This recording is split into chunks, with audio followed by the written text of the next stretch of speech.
Frédéric me dit c'est bizarre, on voyait comme un rouleau blanc. Et à peine les gens étaient touchés par cette masse d'eau qu'ils étaient disloqués. L'eau est arrivée et tout s'est écroulé. Là il m'a dit cours, si l'eau nous touche on est mort. Je m'appelle Rodolphe, j'ai 48 ans, je suis rescapé du tsunami de 2004 en Thaïlande. En décembre 2004, j'ai 26 ans, je viens de terminer mes études. Ça fait 6 ou 7 ans que je suis en couple avec Frédéric. On décide de faire un break et vraiment de profiter des fêtes de Noël en partant en Thaïlande en amoureux. Quand on arrive en Thaïlande, on va directement à l'hôtel. On a réservé un bungalow sur la plage avec une vue extraordinaire sur un lagon, avec une eau transparente, des cocotiers. Tout est allié pour que des vacances idylliques commencent. Le lendemain, donc le 26 décembre, on se réveille très tôt pour partir en excursion. Et là, tremblement de terre. Tout a vraiment tremblé. On sentait que c'était quelque chose d'assez fort. C'est bête à dire, mais j'ai trouvé ça plutôt rigolo. J'ai pas pris conscience du danger et je me rappelle me mettre debout sur le lit pour voir la sensation du tremblement et de dire à Frédéric « Waouh, c'est génial, c'est mon premier tremblement de terre ». On part pour la journée avec un long tail boat, c'était un bateau comme une pirogue. Et on fait une pause sur une île pour faire du snorkeling. On faisait de la plongée avec un masque et un tuba. Pendant qu'on faisait la plongée, il y avait une ambiance vraiment particulière. Les oiseaux se sont tus. Frédéric me demande de sortir de l'eau et de partir parce qu'il sentait que les poissons étaient agressifs, lui fonçaient dessus, le mordaient.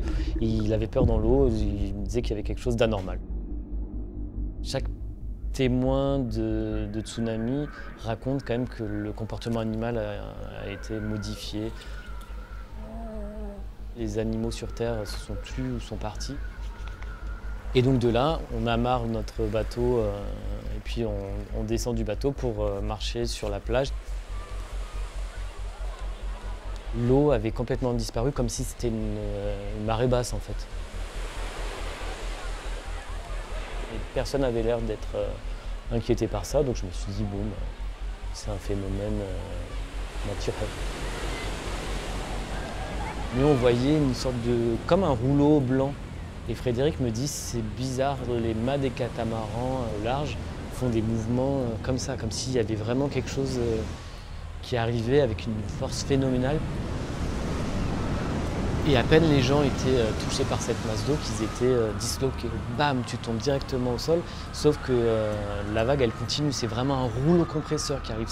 Là, tu vois vraiment que c'est une grosse masse d'eau qui t'arrive dessus. Je me souviens avoir dit à Frédéric, faut qu'on aille les aider, il va y avoir des blessés.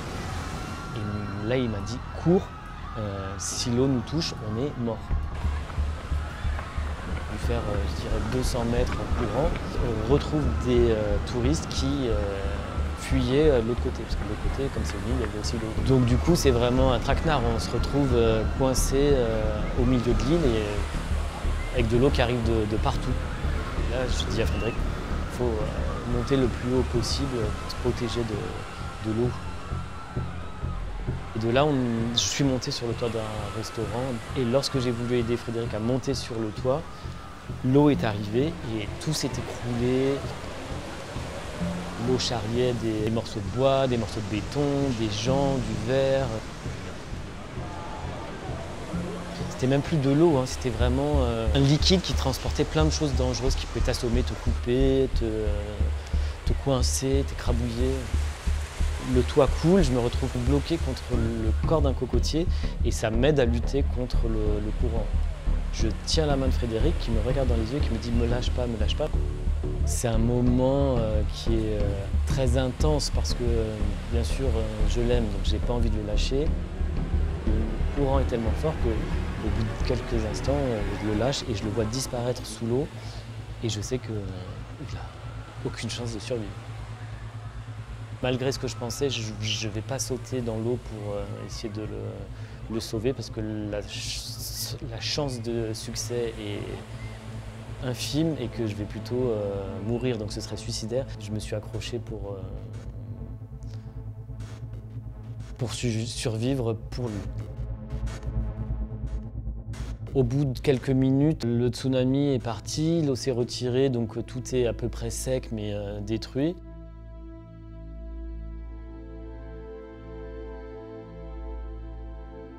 Je suis descendu de mon tronc cocotier. Tout était ravagé partout, tout était au sol, des cadavres. Le sol était même plus droit, c'était vraiment méconnaissable. J'étais blessé dans le dos et sur les pieds parce que j'étais pieds nus. Et il y avait des morceaux de verre partout. Je cherche Frédéric et là, des gens qui sont dans un hôtel qui a tenu le choc me disent de venir parce qu'il y a une autre vague qui arrive.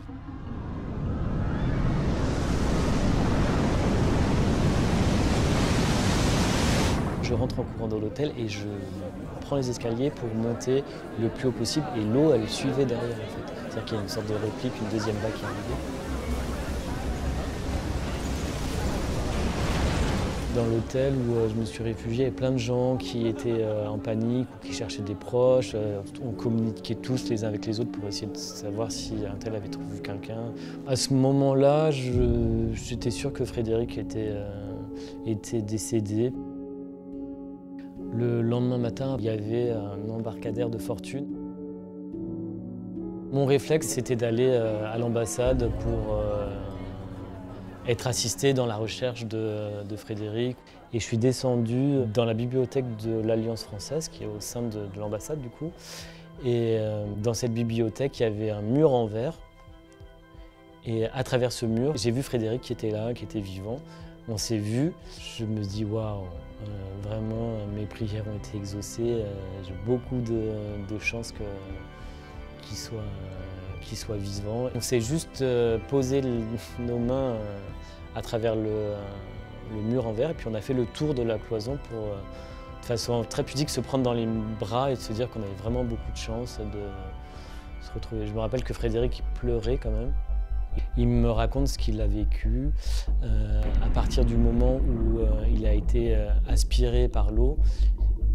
Il était donc sous l'eau, il ne nage pas très bien et il s'est noyé. Il a perdu connaissance. Il était dans une expérience de mort imminente et il raconte marcher dans un tunnel avec une impression de bienveillance, d'amour et d'arriver dans un endroit qui est agréable. En fait, il se réveille sous l'eau, sa tête est prise dans une corde et donc il est étranglé, il manque d'oxygène, c'est ça qui le réveille a priori.